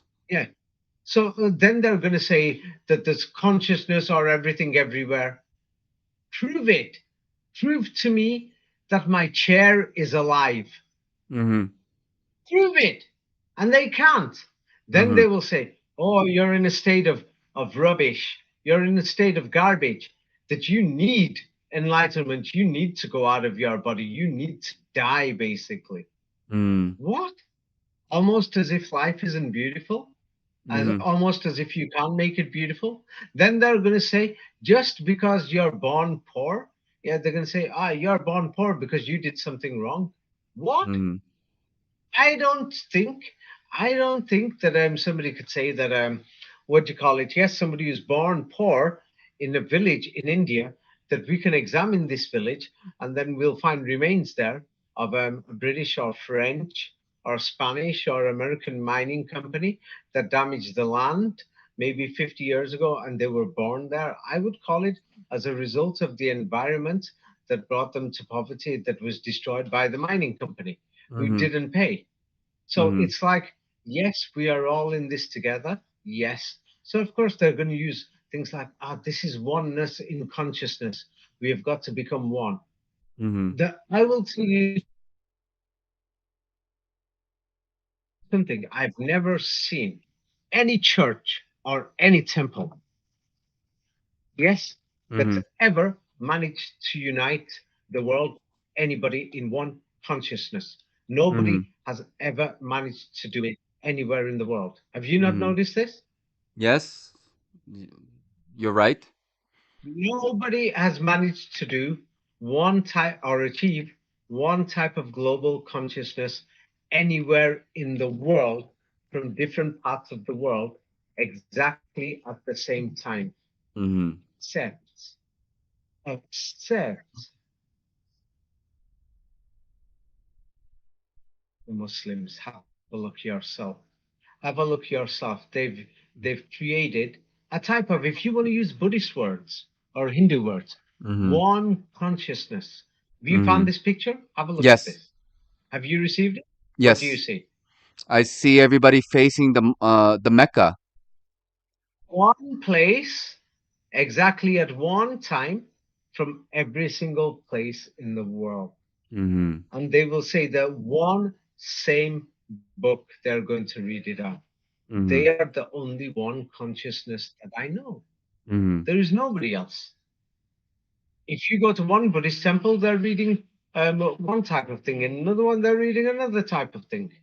In some of them, they'll do yoga. Others will stand up, bow. Some will do ancestor worship. Others will focus more on what do you call it, worshiping their priests. Some will focus more.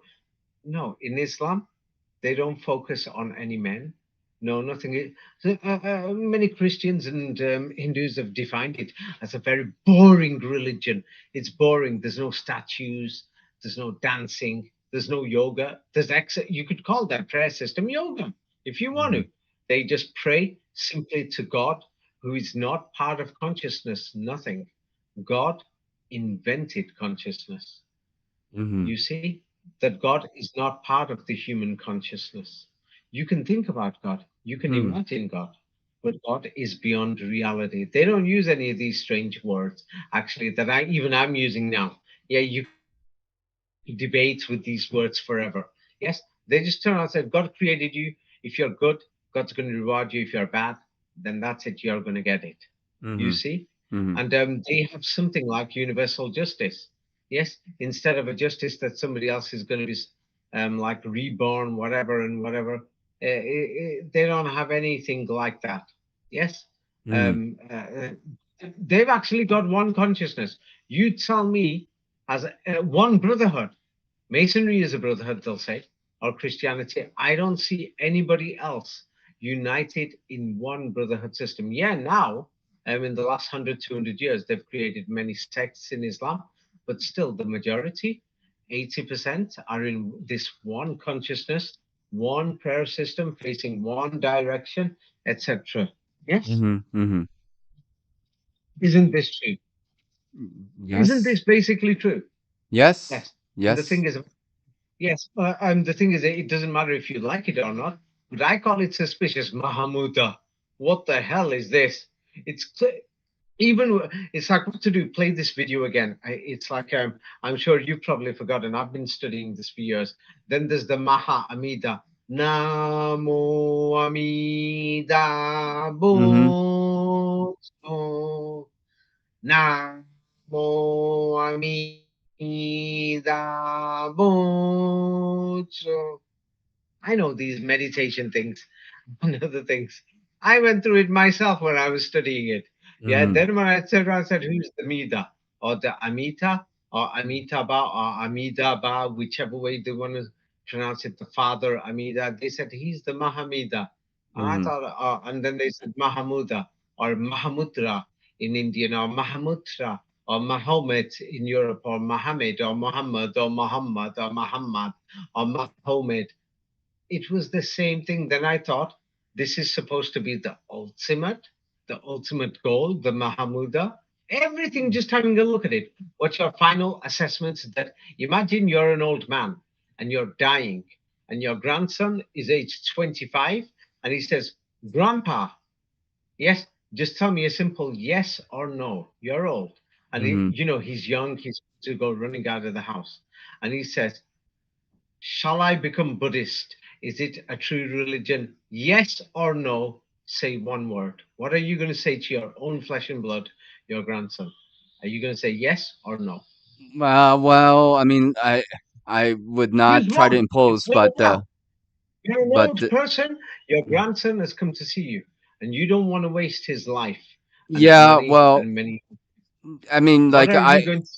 I would say I would probably suggest to him, look at this information that we have What's provided, next? and then He's a young guy. decide for You himself. know what young people are like? Young people have got adrenaline, discos, parties. He wants a career. He wants to have a nice life. Yes, and Yeah. the world, anything can happen. You don't want him to have a hard life or anything. He's got to think of his university, everything, and he's telling you, just give me a simple yes or a no. Okay. Is No. it a divine? No. Okay, that's it. Because do you know why I said answer like that? Somebody will say David's putting you in the position.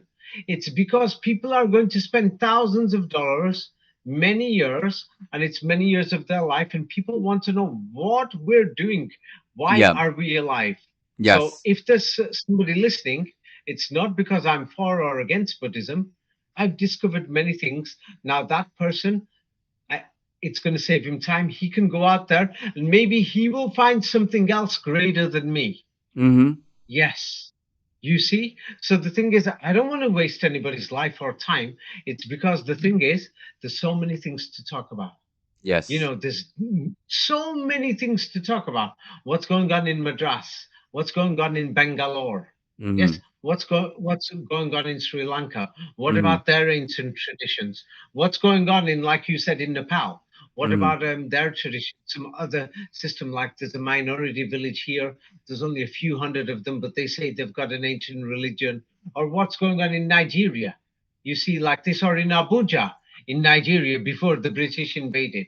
Yes. So Mhm. what was their system there? There is so much to look at. You see. So what's going on with these Mayans? If that is a fake, and the British and the French and the Americans and the Europeans, all of them, upon and invented the history there. What is their history? There's so much to look at. So Mhm. that's why I turned around and said, make it a simple yes or a no. So that Yes. because the thing is, it's like the thing is, then we can move on instead of saying it's not enough. Then we can spend the next 1 or 2 years, or 3 years, or 4 years, or 5 years, and what we could do is what you call it? Yes, what we could do is you know what to do, because just if you download a video and you add it, yes, to Mhm. the recording, maybe somebody will say it's copyright. So what I'm going to do is I'm going to send you the link, and you could just add this video onto the end, and then what people can do is compare a similar video with Hinduism, or with Zen Buddhism in Japan, or other things, and then when people compare these things, yes, I'll just send the page in case you don't have it on, because yeah, just in case it'll say copyright. No, Mhm. don't add it on. He might say copyright. Many people don't download and add it on. People can see it. Yeah, Mhm. you're just going to see people who are just going to talk garbage, or are going to be brainwashing you, and there is no evidence that you are going to reincarnate. There is no evidence that the Mhm. Mahamuda is the way. There Mhm. is no in this Buddhism. There is no evidence of enlightenment or anything. Nobody has come back from this enlightenment. They're going to say, "Oh yeah, he came back with a better life." Mhm. So it's like me turning around saying, in my previous life, I was a bug, or I was a slave, because Mhm. I was so good. I came this time, and I was a slave in what do you call it, in the planet Neptune. But now I've come to the planet Earth. I'm richer and I'm having a better life. It's Mhm. because I followed the Mahamuda. Are you going to believe me if I told you that? No. See, so No. this is the teaching. So you know what? I will say what I say to people: prove it. Bring me millions of people who are going to say, "I had a past life. I was living like a frog, or like some bug, and I had a horrible life." Yeah, Mhm. whatever. I'm sure Mhm. you're going to have to bribe some people, or find some people who are, unstable or something. Or some Mhm. people will say we had some past life or something. Yes, some people do remember some accurate things, but the way that they have described it in Buddhism or in Hinduism, I've not found that yet. Mhm. I have Mhm. not found it yet where somebody will say to me clearly, yes, with proof, not just reading from their mind saying, in my past life, I lived in Tokyo. Yes. And what I did was I buried these coins over here. Mhm. And I was a Buddhist in the past life, and I made sure that I followed the best of the 19 tantras, and I achieved the Mahamudra, the ultimate goal. Yes, and I became a Buddha. That's why, Mhm. I didn't get perfect enlightenment. So this time I've come back as a billionaire. But because I was practicing Buddhism, I wrote letters, and here's the proof. It's over there. Check the handwriting; it's exactly the same. Mhm. I've never met, I've never seen that proof like that yet. Mhm. Have you? No, not really, no. No. So therefore, yes, therefore, I call many of these systems whereby people are doing these things, we're doing it without any proof. The truth is, religion is man-made. Mhm. People who are claiming that they've got divinity within them, there is no proof. Like, what do they call this Dalai Lama? Yes, His Holiness. Yeah, Mhm. His Mhm. Holiness. The word holy in Germanic comes from Allah, or Mhm. Allah. Believe it Mhm. or not. So His Mhm. Holiness basically means that he's claiming he is God. Mm. Yes, he's not the Dalai Lama. You're calling him his. It's like you've given them these titles. There is no proof that any of these people are holy or anything else. Mhm. You see, Mhm. there is there is no proof of any of this stuff. There is no proof of any of this stuff. It's like a business or and things like that. The only thing I can say is that, what do you call it? We came from somewhere. Somebody created everything. We all know this. Yes, Mhm. something created everything. Then Mhm. there is probably two systems or three systems that are possible for the next life, but we'll have to go through that next time. And the Mhm. thing is, from these possibilities, yeah, we've got a brain to think, and we can examine things and then have a look to see what sounds real. Like they're telling us these manuscripts are ancient, thousands of years old. There's no evidence for it. Oh, now let me tell you, with all this 19, and they got these manuscripts, they're going to say they copied it from Nalanda 1,000 years ago, and the Muslims burnt it 1,000 years ago. Do you believe this story now? No. No. It sounds like garbage. It sounds like some fairy tale.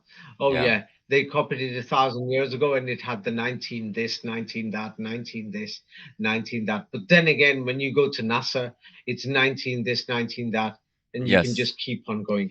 It's just a total joke and a total scam. And the and the and the and the meaning of this 19, of why they're doing it and who they think they are, is explained in my book, Secrets of Kabbalah. It's a very long, deep, shocking story. Mhm. There you go. Any questions, Nachiketa?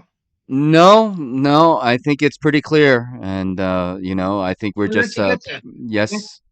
um, you know what? I gave a lot of money to charity. I'm not boasting. I'm saying I was planning. Let's say if I'm planning and I just want your advice, I just want you to say yes or no. Mhm. Um, I was thinking of joining one of the Dalai Lama schools with the next 5 years of my money instead of giving it to charity, because I think I can achieve something good. And with the prayers that I'm going to do and meditation, the poor people are going to be okay. I don't need to give the money to them. I can give it to the Dalai Lama school instead for the next 5 years. Well, Which yeah, one? well, it's up to you, but Yes, I would suggest giving the money to charity. That would be very direct why way would to you say support that? them. I thought maybe this meditation and all these things that are in these scriptures and these, the 19 secrets and all these things, maybe some of that is actually true. And maybe it will actually make a miracle happen, and then miraculously, the poor will become better. I don't know. That's beyond my You know, understanding, but at this moment, I guess the answer is pretty clear that you should spend that money on charity. It's or instead. Yes. So yes. So now, so I guess you can see the scam. I'm yeah, glad. So now to your grandson, you will say no, don't join this Buddhism. So you basically told me don't join, don't yeah, pay for the school. yeah. Yes. So I'm saying it again. Once again, I asked a similar question because I would advise somebody else. It's history. If other people are following it, it's beautiful. I travel, and the thing is, if it helps someone, so be it. Hmm. But if somebody is interested in the history, yes, these manuscripts in Buddhism are a forgery. They're and the ones that are in India, many of them are in China. Whatever, it's a forgery. It was invented recently. Hmm. Yes, it Hmm. was invented recently. It's brainwashing and it's just a total scam. That's all I'm going to say. Yep. Anyway, if there's no more questions, let's leave it at that. Yes? Yep, let's leave it at that. And I really appreciate you, sharing this information. And this is very valuable information, without a doubt, in my mind. And I think, such information really is hard to come by. And I should know. I mean, I've been on a search and been a part of the quote unquote truth movement, and I have not come across information like this at all. So I really am grateful that you have. Given me some time, given us the time to share this information with us. Yeah. I'm so happy that you're grateful because there's some of the pathetic idiots who are listening who don't realize that it cost me an arm and a leg to get this information. Yes. Yes, and the thing is, they're just going to walk away, but then it's going to help their life and save their life or something. And the thing is, but they're so unappreciative, and they'll invent lies about me and say things. Yeah, so be it. Yeah, the thing is, it's their life. Yeah. Yes, it's Yeah. their life. Me, and then they're going to say I call them dogs. Yeah, I'm a normal person. Of course, I'm just going to call them cats and dogs. I've got no respect for them. The truth is that I made this video. It's because there was some people who made comments about Buddhism, and I actually thought, hey, maybe this will help them. Yeah. Mhm. You know what I mean? The Chinese invaded, and then they defeated them on the 19th, and that's why Tibet collapsed. Then the Mhm. Dalai Lama had to run on the 19th. Come on. This is becoming a bit too much of a joke. You see? Mhm. Yes? Mhm. It's they're going beyond the means and beyond the limit. That they've done this, and nobody tells you about this apart from the Quran. I Mhm. don't know why it's there. And the Quran, it's said to be a book from Muhammad, and according to Islamic history, there's certain versions. In the Hadith and this history, a lot of it I've shown is falsified. It's in my book, Secrets of the Kabbalah. But the Quran claims to be a divine message. I'm not here for the religion, yes. Mhm. But the thing is, it is strange that the Quran tells you that they're all lying, etc. It's strange. If anybody wants to have a further look, because you know, they say you only live twice, Mr. Bond. No, I mean they say you live once. But so if you live once, then you can take a look. The Quran is a short book, so it's like it's a shortcut. It goes through many of these global conspiracies. It goes through. No wonder nobody likes it. None of these governments like it. Mhm. But Mhm. anyway, yes. If people want to understand the shortcut, it's in my book, Secrets of Kabbalah. There you go. Of why this 19, why that, and then things like that. Mhm. Let's leave it at that, Nachiketa. Let's call it a day. Okay. All Have a right. nice day. You Okay. too. You take care. Bye-bye. Bye. Yeah. If you